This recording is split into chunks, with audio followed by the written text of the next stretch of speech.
Breaking tonight in a Kelly File exclusive, we are hearing from the woman at the center of a caught-on-tape moment that caused national controversy. Latausha Nedd was arrested back in September after videos emerged of her declaring, quote, open season on crackers, and suggesting people start walking up on untrained police officers and stealing their weapons. She says the videos were selectively edited and never meant for public consumption. Here's a clip. They've been coming for our throats. They've been coming for our lives. They're killing our women, saying that they committed suicide. They're killing our unarmed men for no reason at all, for petty crimes or nothing at all, for traffic stops, your tail light out, and you getting killed. I maintain that I have the right to defend myself from these hate-filled rants from this group and their supporters. At no point did I ever want to kill or hurt law enforcement officers, and the unedited version of these videos will prove that fact. Joining me now in a cable exclusive, Latausha Nedd, the woman we've been speaking about, and her attorney, Gerald Griggs. Thank you both for being here. Latausha, let me start with you on where our reporter just left off, on the perception that you threatened white people based on the words, we're going to fight back, we declare right now open season on a MFing cracker, as you're pointing a gun at the camera with your finger on the trigger, saying you need to watch your MFing heads, you need to protect your MFing selves because we're coming from you. Can you see how people thought that was a threat? Taken out of context, yes. I can see how that might sound that way. What context makes it sound better? I don't think that the context that I was being threatened, and that video specifically was being towards the people that were threatening me.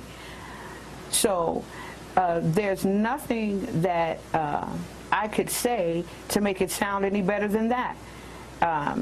When being threatened, when being called stereotypical names, racial slurs, and I responded. How, I mean, separate and apart from what happened in your online chat, because that's where this took place, how do you feel about white people? I don't hate white people, if that's what you're asking me, Megyn. I don't hate white people. I hate injustice, and I hate corruption, and I feel that the systematic killing of black people has to be addressed. When people listen to the piece that went online, you talk about how it's open season on the cracker. We won't take this any MFing more. That makes it sound obviously like you mean what you say, that it's open season on white people. Cracker is obviously a derogatory term for white people. And even though this happened in a situation where you say somebody was antagonizing you, your statements are generalized.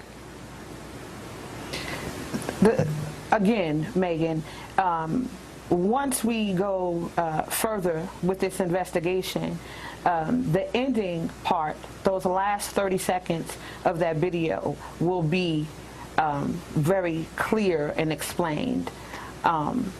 So the beginning of that video, which people don't get to see, is me talking about the atrocities that are being committed against black people. And the system that allows those atrocities to go on. I understand that's where you are angry about what you perceive as, the murders of young black men. You believe those are murders by some police officers that we've seen, and in some cases they have been. But in many cases they haven't been, and they've been portrayed in a way in the media that may have been misrepresented the facts. Can you allow for that? Because in your discussion, you sound like you really can't, like you hate the cops and you want it to be open season on them too. Well, here's what you have to understand, Megyn. You have to take the video in context. You have to understand the threats that were made before the video.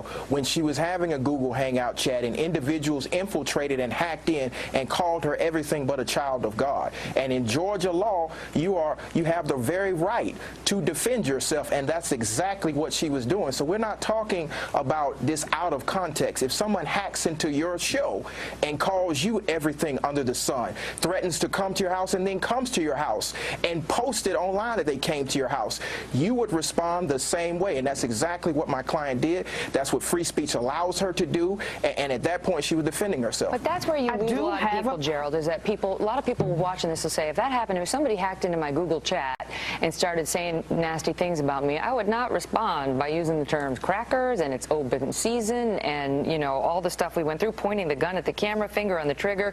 You need to watch your MFing heads. We're coming for you. It's open, and so on. And here's where we beg to differ, Megyn. If someone comes to your house and claims to be the police, if someone hacks into your Google account and shows you a picture of your house telling you, I'm coming for you, you MFing N-word, multiple times, calling you all kinds of racial epithets, monkey, coon, and all those things are That's on the tape that the court has. That's on the tape that the court has. Yes, you see the individual, you see him laughing, you see him talking about her, you see all these things, and that's the unedited tape. They're antagonizing her, and she's responding. But let me ask you, in all fairness then, Latausha, are these terms, you know, cracker and we're going to kill, have you said that prior to this chat room? I have.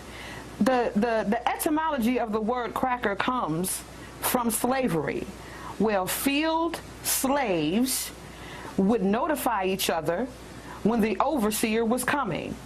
But why is it okay to use that term, but not the crack? Wait a minute, Megyn. The sound of the crack of the whip. That's where it comes from. Now, if I'm being called a nigger, then, and no one seems to have a problem with that, when I use the word cracker, now I become a terrorist? Come on, Megyn. And here's the ultimate issue. I don't know about your assertion that no one has a problem with the N-word. I think a lot of folks out there have a problem with both of those words, don't want to hear those heard. Gerald, I know that you are arguing this in court. You don't believe she's made terroristic threats, that this was a matter of free speech, and that she has a defense based on the fact that she was threatened firsthand in the first place, and we'll hear more of that when the court releases this tape. I appreciate both of you being here. Thank you very much. Thank you. Thank you, Megyn.